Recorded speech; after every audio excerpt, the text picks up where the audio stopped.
The last time Jerome Powell addressed Washington, D.C.'s economic club almost 2 years ago, the U.S. economy was on a post-pandemic tear, expanding nearly 6% thanks to trillions of dollars in stimulus programs.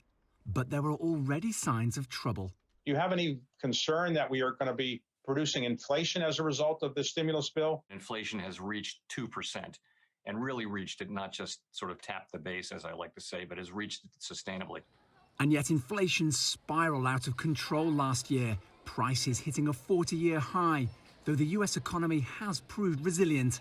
The labor market is strong because the economy is strong. And as I mentioned, it's a good thing that we've been able to see the beginnings of disinflation without seeing the labor market weaken.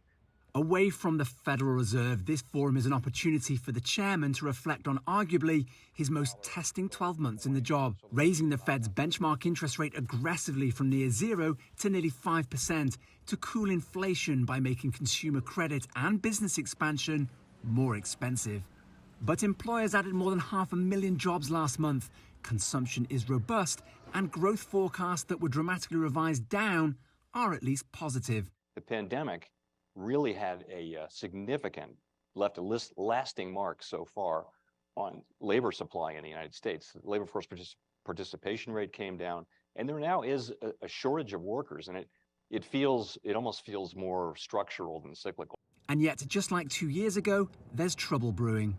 Back in 2021, there was concern about those trillions of dollars being pumped into the US economy to save it from COVID and the effect that would have on the government's already enormous debts.